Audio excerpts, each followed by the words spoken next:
जय हिंद मित्रांनो, एक्झाम जागेवर तुम्हा सर्वांचं पुन्हा एकदा स्वागत आहे. मित्रांनो, आजच्या चालू घडामोडीच्या सत्रामध्ये सुद्धा आपण नुकत्याच घडलेल्या घटनांवर आधारित MCQची प्रॅक्टिस करणार आहोत.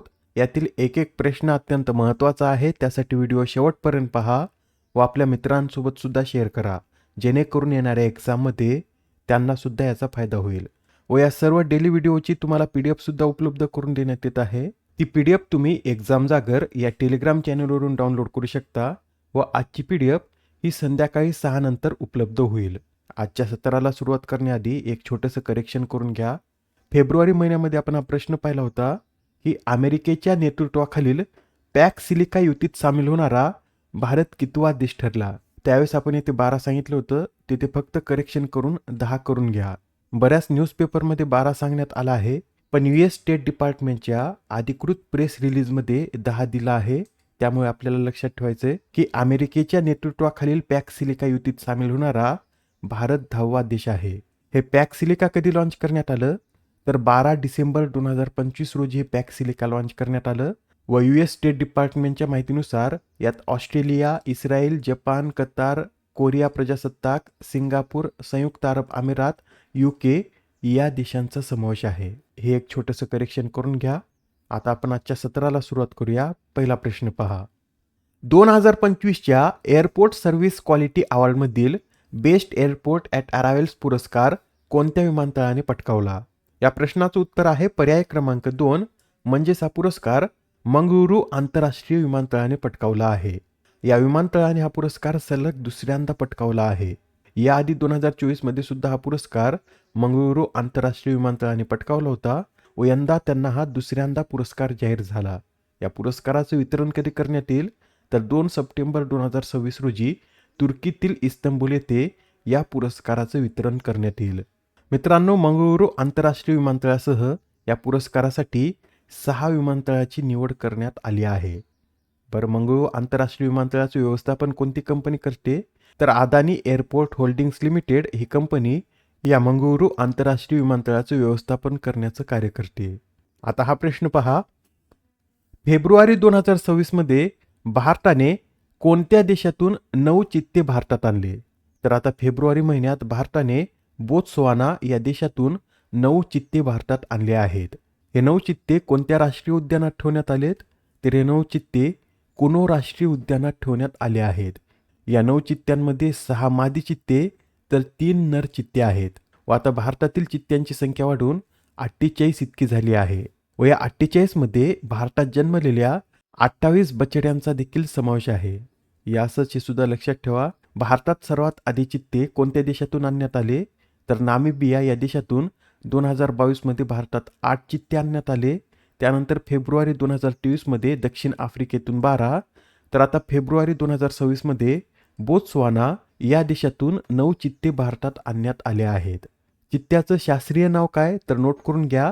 ॲसिनोनिक्स जुपाटस असं चित्त्याचं शास्त्रीय नाव आहे व तो मांजर कुळातील एकमेव सदस्य आहे जो ॲसिनोनिक्स या वंशात मोडतो.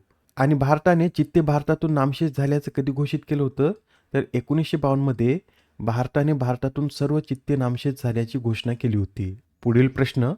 गेलचे अध्यक्ष आणि व्यवस्थापकीय संचालक म्हणून कोणाची नियुक्ती करण्यात आली? तर गेल या कंपनीचे अध्यक्ष आणि व्यवस्थापकीय संचालक म्हणून दीपक गुप्ता यांची नियुक्ती करण्यात आली.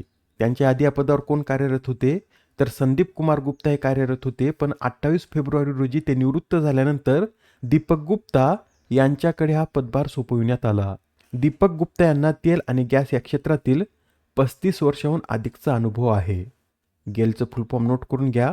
Gas authority of India limited असं याचं पूर्ण स्वरूप असून याची स्थापना 1984 मध्ये करण्यात आली व या कंपनीला महारत्न कंपनीचा दर्जा कधी देण्यात आला तर 2013 मध्ये या कंपनीला महारत्न कंपनीचा दर्जा देण्यात आला. मित्रांनो, याआधी सुद्धा काही महत्त्वपूर्ण नियुक्त्या करण्यात आल्यात, त्या एकदा आपण रिवाइज करून घेऊया. दिल्लीचे नवे मुख्य निवडणूक अधिकारी हे अशोक कुमार बनलेत.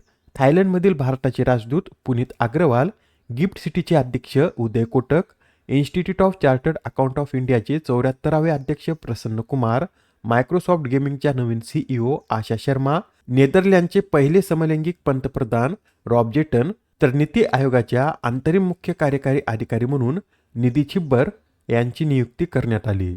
नेक्स्ट क्वेश्चन, भारत आणि कॅनडाने कोणत्या सालापर्यंत द्विपक्षीय व्यापार 50 अब्ज डॉलर्सपर्यंत वाढवण्याचं लक्ष ठेवलं?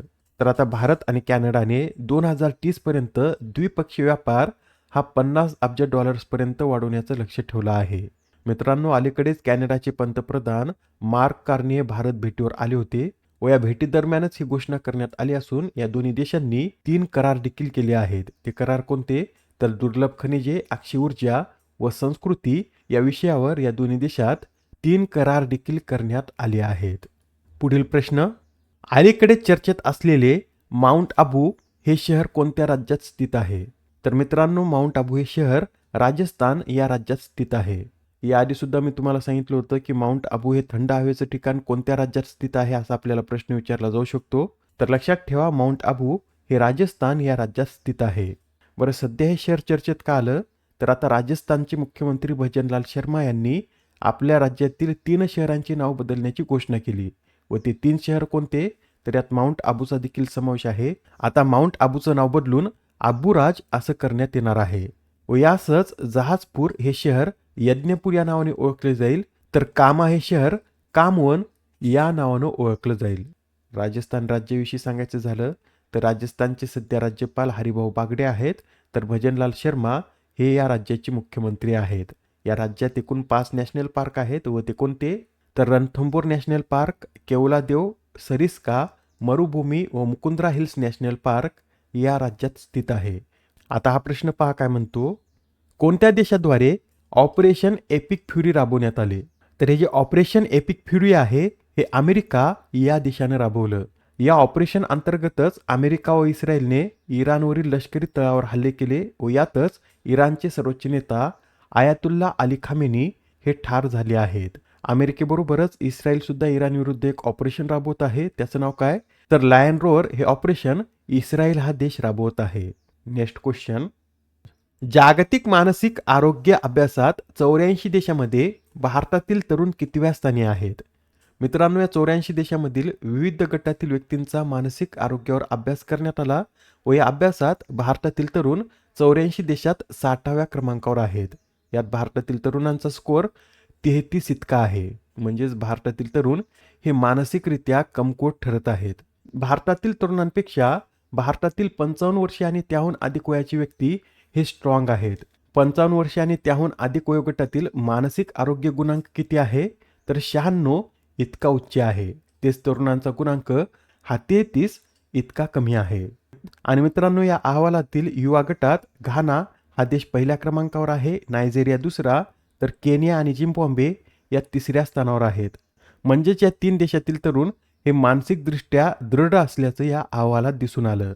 व 55+ वयोगटात इंडोनेशिया हा पहिल्या क्रमांकावर, एल साल्वाडोर दुसऱ्या, तर घाना आणि मेक्सिको हे देश तिसऱ्या स्थानावर आहेत. आणि मित्रांनो, या अहवालावरून हेच लक्षात येत आहे की ज्या देशात उच्च दर्जाची लाईफस्टाईल आहे तेथील तरुण हे मानसिक अनारोग्याने ग्रस्त आहेत. या अहवालात सर्वात खालच्या स्थानावर जपान, तैवान, हाँगकाँग, युनायटेड किंगडम, चीन यासारख्या उच्च दर्जाची लाईफस्टाईल असलेल्या देशांचा समावेश आहे. नेक्स्ट क्वेश्चन, 4थे विश्व मराठी संमेलन कोठे आयोजित करण्यात आले? तर हे जे 4थे विश्व मराठी संमेलन आहे याचं आयोजन नाशिकमध्ये करण्यात आलं व या संमेलनाचं उद्घाटन महाराष्ट्राचे मुख्यमंत्री देवेंद्र फडणवीस यांच्या हस्ते करण्यात आलं. मित्रांनो, या संमेलनातील उद्घाटन सत्रात डॉक्टर भालचंद्र नेमाडे यांना साहित्यभूषण, श्रीनिवास कुलकर्णी यांना विंदा करंदीकर जीवनगौरव, तर मारुतीबाबा कुरेकर यांना विश्व मराठी संमेलनाचा विशेष पुरस्कार देण्यात आला आहे. यासह अजय अतुल या जोडीला कलारत्न या पुरस्काराने सन्मानित करण्यात आलं. आणि मित्रांनो, याआधी पहिलं विश्व मराठी संमेलन हे मुंबईत आयोजित करण्यात आलं होतं, दुसरं नवी मुंबई, तिसरं पुणे, तर आता हे 4थं संमेलन नाशिकमध्ये पार पडलं. पुढील 5वं संमेलन हे विदर्भात होणार आहे. आता हे निधन वार्ता पहा. घोडा डान्स कलाकार उत्सव चरणदास यांचे नुकतेच वयाच्या 80व्या वर्षी निधन झाले, तर त्यांना कोणत्या वर्षी पद्मश्री पुरस्काराने सन्मानित करण्यात आले होते? तर हे जे उत्सव चरणदास आहेत यांना 2020 साली पद्मश्री पुरस्काराने सन्मानित करण्यात आलं होतं. लक्षात ठेवा, ते घोडा डान्स कलाकार होते व त्यांचं आता वयाच्या 80व्या वर्षी निधन झालं. आजच्या सत्रामधील शेवटचा प्रश्न पहा. दरवर्षी जागतिक वन्यजीव दिवस कधी साजरा केला जातो? तर हा जो जागतिक वन्यजीव दिवस आहे हा दरवर्षी 3 मार्च रोजी साजरा केला जातो. यंदाच्या दिनाची थीम नोट करून घ्या.